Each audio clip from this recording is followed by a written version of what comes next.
do you guys want? Like this? Stop. Like this? Stop. No. Stop. That's good. All right. Okay. So, let's take a look at that worksheet from yesterday. Remember, area to the left, you look up in, thank you, you look up in your chart, and you find the area to the left. They also call it cumulative area. If they say cumulative, that's your area to your left. That's the one you find in your chart. Today I'm going to show you a little calculator step to find it as well. So if you have your calculator handy,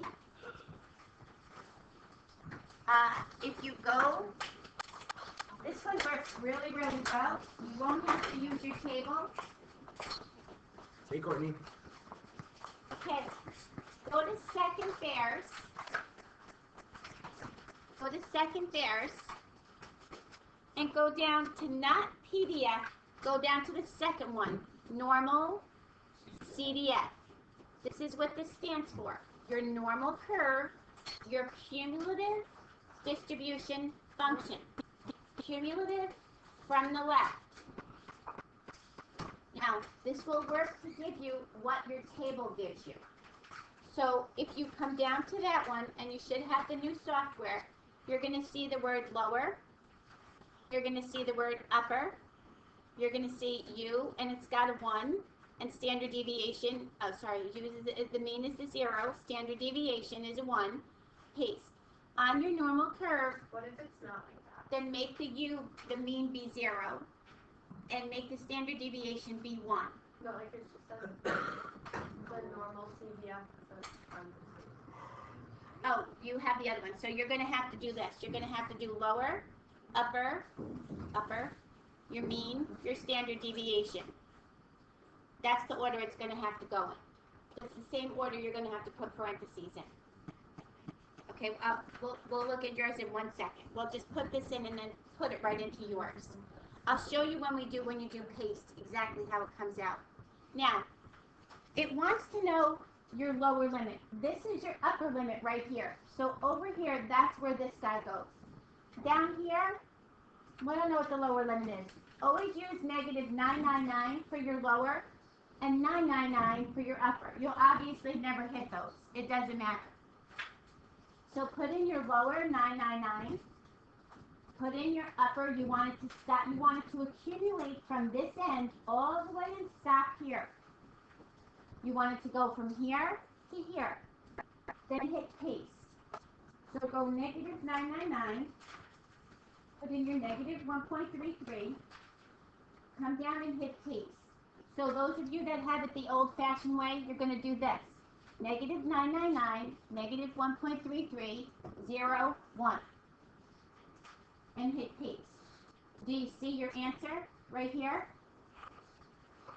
It says 0.09175. Yeah. And we can round it to 0.0918. We round it to 4 positions. Your table is rounded to 4 positions. So when you use this, we're going to round your area to 4 positions. Paste. Well, it should go right underneath the standard deviation. It says paste, right? if you have the old one. You have the old one, then you have to put it in this way. That gives you an error. What does your error say? Okay, let me see it.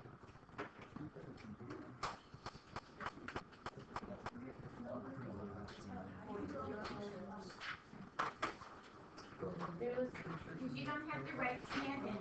You didn't use the normal CDF. Like -3, -1, 0, 1. Guys, when you get an error, look to see what it says and look back what you put in. Yes. We just found your area from here to here without using your table. Now, when you looked this up on your table yesterday, you found this area to the left. There's a nice calculator step that also finds the area to the left. That's the normal CDF, cumulative. Remember yesterday, they also used the word, what's the cumulative area? And whenever they say cumulative, that's the area to the left. Is it okay if we just use the paper? Absolutely, absolutely. In the long run, I always get half of my class uses the calculator, the other half uses the paper. So whatever you feel more comfortable with. Try this a little, some of the time, and you'll see it's kind of nice to be able to do this if you didn't have your table handy or you're searching for it. And we'll also use this when we do X values. We'll put X values in here as well. But this is kind of nice, just so you know that there's something else out there that exists. Okay. The next one, it wants the area to the right. So you want this area right here, which is obviously less than 50%, right? So when you look this up and you get this area, you say, that can't be possible. So we know to then subtract it from 1. Your table gives you the area to the left, the cumulative. If you want the area to the right, you have to subtract it from 1. Excuse me.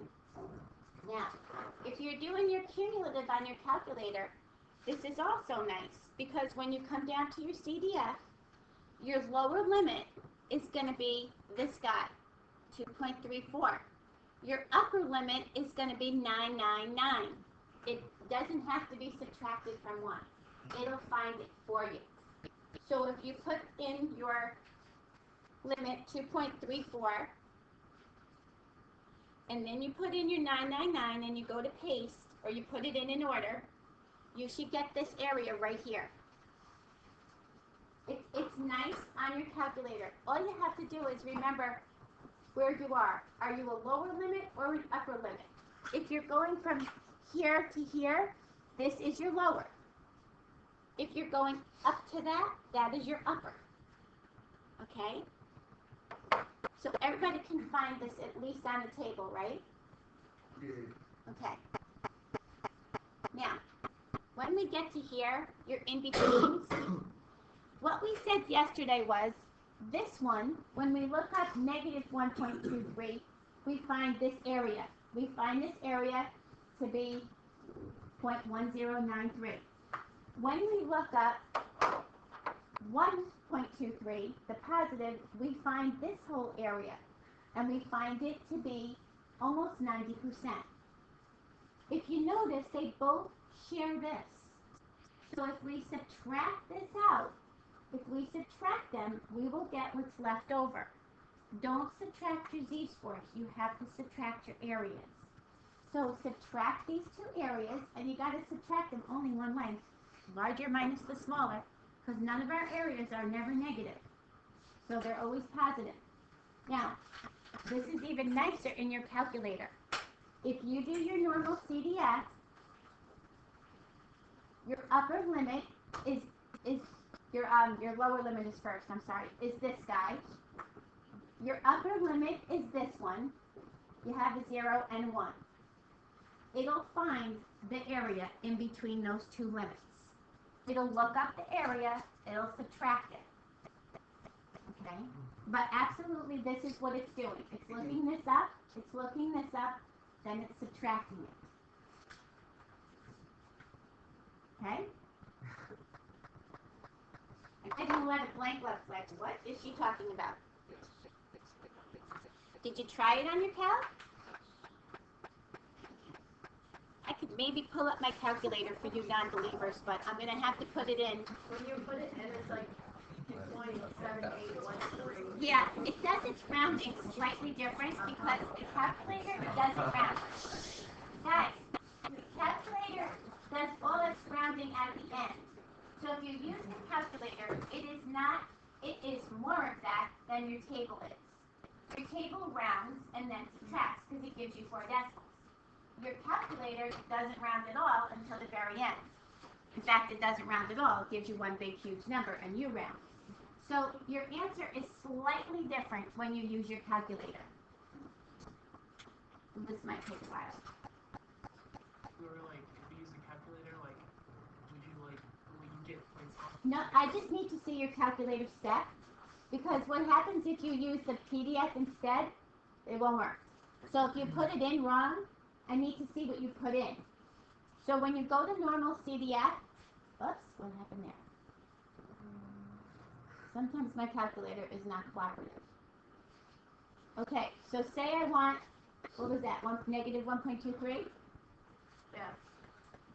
That's my lower limit, comma. There's my upper limit, comma. My mean is 0. My standard deviation is 1 on your standard normal curve there, right? And then I hit enter. And it will give you the difference between the two areas. Yeah, it's a little bit more exact, so your rounding may be slightly off. Try it. All I'm asking is try it. It's kind of a nice little function. Okay. And again, like I said, I always end up with, over the years, half my class loves the calculator and all the steps we do in the calculator, and half my class goes for like the tables, they go for all the formulas. So I give you both. I always teach you a formula first, and then I'll show you a calculator step, so that you can go either way. Okay, so why don't you check these and make sure if you have any questions. To the left, a sketch is very helpful. I find the sketch helpful because as soon as you see this big chunk, you know it's got to be more than 50%. If you looked up the wrong number and it's not at least 50% or more, then you say something went wrong. Over here, this is a small space right here. If you're looking for more than 50%, it kind of tells you, whoops, subtract it from 1.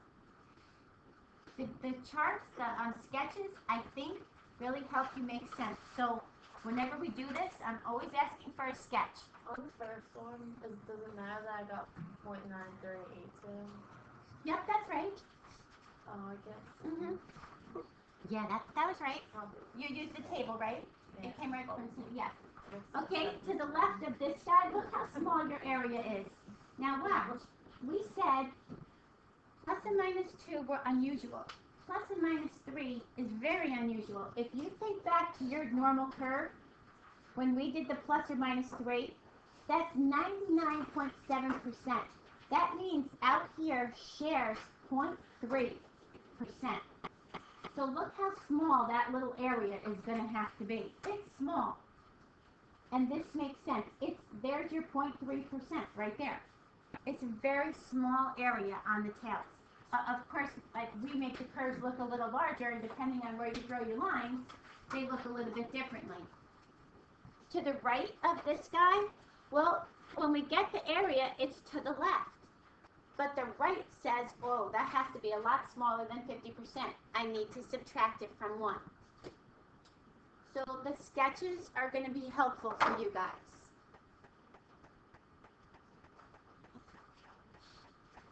Number 8 and 9, here's your in-between. When you find your in-between, find both areas and subtract the areas. Don't subtract the z-scores. Subtract the areas. This one with the z-score of 0, what's my area when my z-score is 0? 50%. Good.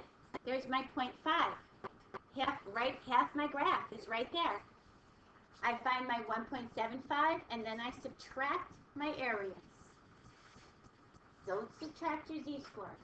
If you use normal CDF, there's a lower limit right here. There's an upper limit right there. If anything else, the calculator is great for the in-between ones because there's your lower and your upper limits. You know, it's easy to look up on the table one number when you're looking up 2, writing them down, turning them into your calculator. There's a little room for transpositions and everything else. Questions on these? No? Okay. I'm going to give you an assignment, but there's one problem I want to do with you first.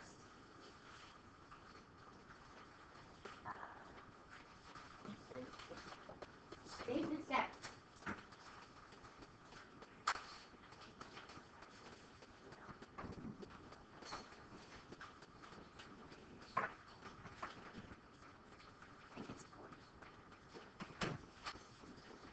All right, if you turn to page 227. 227. No, next week we got. Next. You're not going to take smartphone today. No, you're not gonna find it.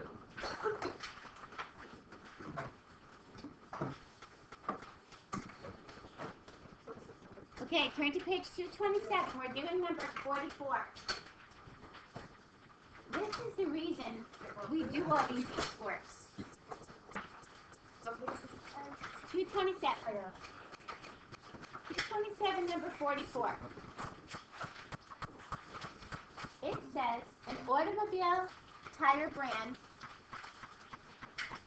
has a life expectancy that is normally distributed. Do you see the word normally distributed? It means we can use your normal curve. It has a mean of 30,000 and a standard deviation of 2,500. The lifespan of 4 tires at random are 35, 150, 750, 30,000, and 33. Okay, what we need to find is we need to determine first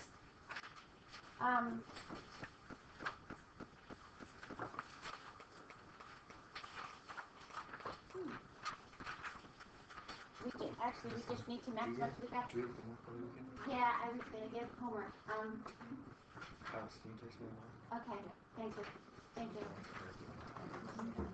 Here's a graph.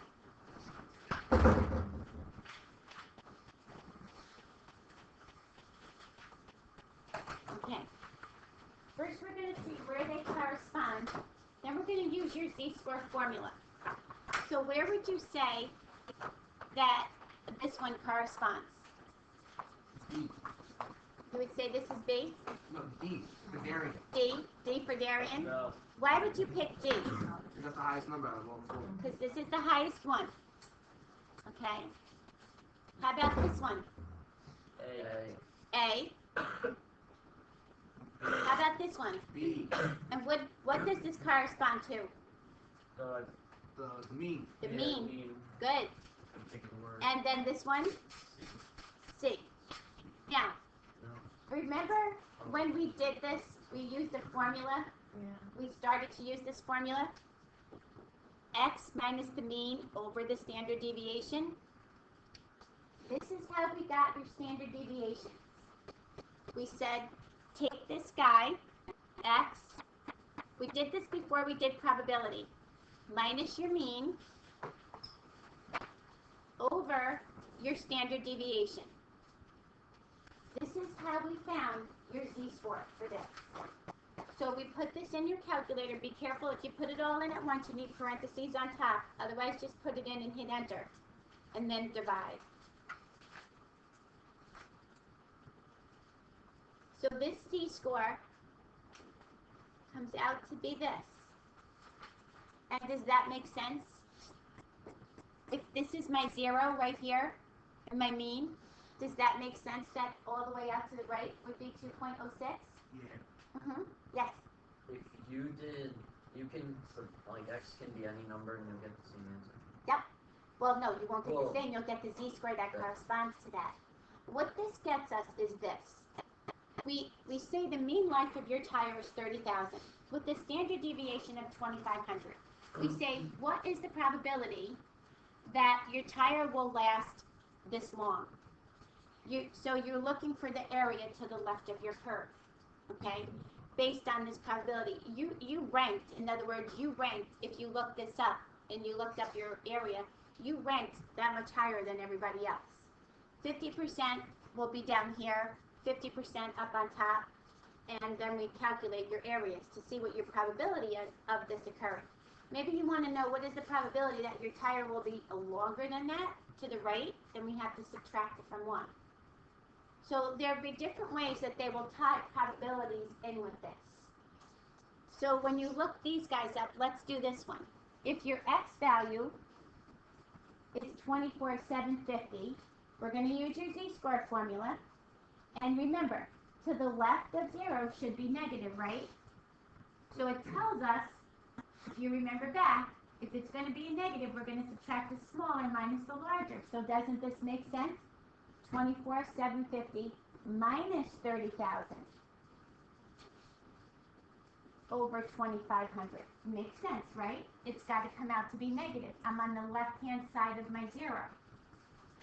So we do this guy. Negative 2.1. Thank you. Now, if we looked up this z-score, you're going to find what is the probability that your tire was at least up to here, up to this amount. And that's a small probability, because if your tire averages 30,000, you would expect at least to get 30,000 out of here, right? It was what you would want. So, you know, if you go to your car dealer and you say, well, my tire only got this many miles, I'm kind of in the lower end here of my group. That really wasn't fair. You know, I'm less than 2 standard deviations away from the mean, and that's unusual. So you kind of have a leg to stand on when you talk standard deviations to them. So this is ultimately where we're going with this. You right now are looking up your standard deviations and seeing what your area is to the left, to the right, in between. By the time we pull all this together, we're going to be tying this into your probability. What is the probability that my tire will be less than 24,000 miles that I get on my tire? My probability will be small because it's this little piece right here. What is the probability that I will get at least 24,000 miles? It's this whole thing here. I subtracted from 1. So I have a very good probability that my tire will get at least 24,000 miles on it. So even though we're doing your z-scores one step at a time, we're going to be tying this into the area under the curve, which is what you're finding, and we're going to be aligning that with your probabilities. What's the probability that my tire will last to be, where was the other one? 35,150 miles. If I look this up and I look to the right, I get a very small probability that I'll be greater than that. At least that, I got a pretty good probability. But greater than that, I have a small probability. So we're going to be tying your areas under the curve to your probability. Did you learn that all the probabilities add up to 1?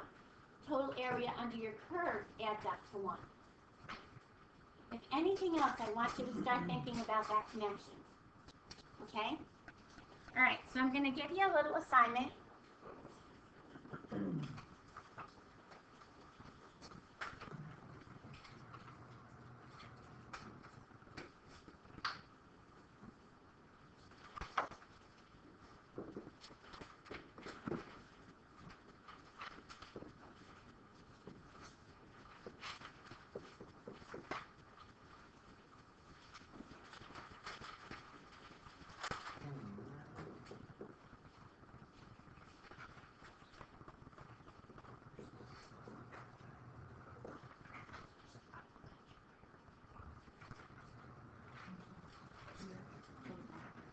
Okay.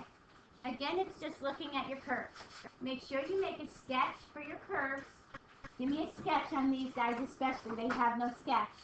These guys do have a sketch. They're just asking you to interpret the standard deviation, the probability, your area, off of the sketch.